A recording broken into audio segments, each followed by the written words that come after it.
What's up, gamers? It's your host, Cobra, and today we've got a Guild of Guardians roadmap update.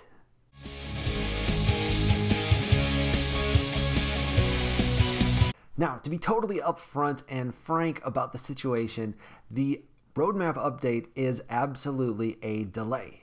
And understandably, anytime there is a delay, there is frustration and disappointment amongst the user base, and we're absolutely feeling that in the secondary market right now as prices on everything are way down from where they were just a couple of days ago. But we are going to talk about why this is really not a disappointing update, and there's plenty to still be excited about for Guild of Guardians. So let's start off by taking a look at what the original timeline for the year 2022 was supposed to look like, and that is going to be over here. This quarter, we were expecting a closed invite alpha version of the game to be available. That's something that I would have hoped to have been included in. And then next quarter would have been the open version of the alpha, where most or all players would be able to join in. And then by the end of the year, they would launch their beta version, which would be more polished and likely include additional game modes. And then by quarter 2 of 2023 is when they expected to have the full game launch. So let's take a look at the updated version of that roadmap again over here. And this version, the closed alpha version, is expected in the first half of 2022. And the open alpha version, which will be available to everybody, is not expected until the second half of this year. Then in the first half of 2023, we can expect the beta version to roll out. This will include all of the core gameplay and be a more polished version compared to the alpha. And in the second half of 2023, we should expect additional features and updates to continue to roll out.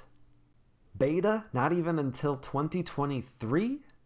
And I don't even see any mention of a full release in that 2-year roadmap timeline. On its surface, that sounds pretty bad and awfully disappointing. However, when we take a closer look and compare it to the original timeline, it's really not that big of a push. And when we compare it to the expectations that I myself have laid forth in previous videos, it's really exactly what we expected. So I've got a bunch of thoughts to share for everybody today. Now, one of the things that jumped out at me right away is that they have shifted from quarterly targets to yearly half targets. And this is really just buying them more time and more wiggle room so that they don't have to announce quite as many delays. And now, if you look back at some of our older videos about Guild of Guardians, this is actually right in line with what I've been saying that I expect, because the fact of the matter is, in gaming, delays are part of the process. There's never been a game that I have followed closely that hit all of its original timelines, and it should be no surprise that Guild of Guardians isn't going to do that either. So looking a little bit closer at exactly how far out things have been pushed, we start with the closed alpha, or the closed invite alpha, and that was expected this quarter. It is now expected this half. So reasonable to expect it's going to show up towards the end of the half, which means that it's been delayed by as many as 3 months. Now, this means that the open version of alpha that we were expecting in second quarter is being delayed as well, and that is now expected in the second half of the year. Now, the second half of the year, having not started yet, is a really wide target. That starts in July and goes through the end of the year, of course, and the prudent thing is to expect it to be delivered sometime in December, towards the end of that time frame. However, I do get the impression that the team is trying to underpromise a little bit here with these longer time frames and further out targets. And I don't think it's impossible that we see the open version of alpha more towards the middle of the second half, because if we assume that there's a 3-month delay on the closed invite version, and then we apply that 3-month delay to the open alpha version, that lands us somewhere around September or October. As far as the 2023 portion of the roadmap, I'm not really concerned with it because the reality is there's a whole bunch of unknowns left for 2022. It is very likely that the team is going to experience additional road bumps along the way.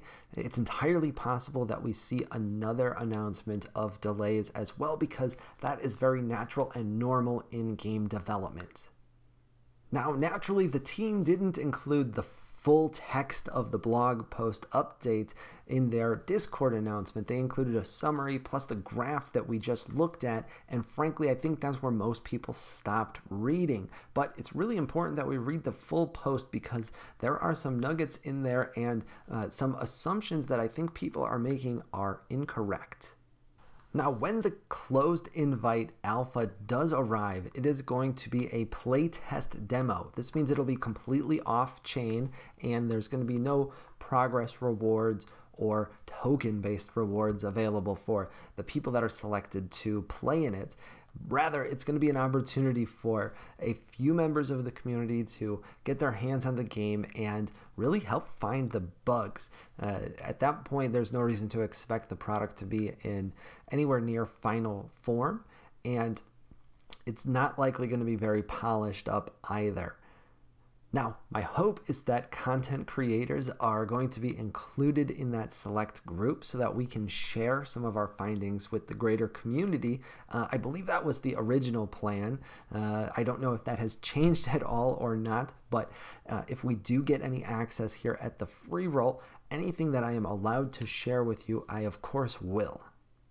Now, the alpha testnet version that's expected to roll out in the second half of this year is the part where I think people's expectations and assumptions are wrong, and it's important that we take a look specifically why. There are two really important details that were both confirmed in the blog post, and the first is that the alpha testnet version is a playable version of the game. And that's really important because we've purchased these NFTs quite a bit ago. If you participated in the Wave 1 sale when they sold the Founder Legendary Heroes, there will be more than a year past by the time this version rolls out. And so it's important that we get to do something with those heroes, even if it's not the full version of the game. The other really important part is that incentives and rewards will be turned on.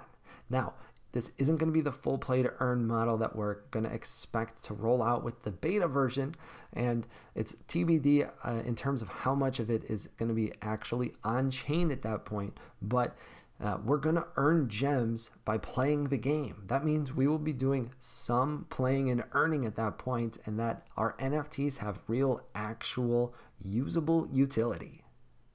Now, gamers, at the end of the day, the version update that we are most concerned with is specifically that alpha testnet version. That is when the game is going to be opened up to the player base and some earning can start to begin. It's a huge and monumental step for the project, and because they've extended out their timeline now by an additional 6 months, they now have an opportunity to over-deliver based on the new expectations. And frankly, if that can come out before December, that would be a big victory. If it could come out sometime towards the end of the summer, which I do think is probably the earliest that we could realistically expect it, that would be tremendous. But when that comes is the most important update to our foreseeable future. So with all of this new information at our fingertips, what do we recommend? If you've been holding Guild of Guardians assets like we have here at the Freeroll, then my advice is simple: continue to hold them. The reality is none of us planned on selling our NFTs anytime soon because we didn't expect the game to be coming out anytime soon, and it's really not that big a deal in the grand scheme of things to hold them for another 3 to 6 months before their utility gets turned on. However, if that's longer than you're willing to wait and you've lost some faith in the project, my recommendation is that you still hold on at least a little bit. Give the market a couple of weeks, maybe a month to recover, and I think it's likely that we see prices rebound at least a little bit over that amount of time, and so you can recover some of the lost value over the last couple of days.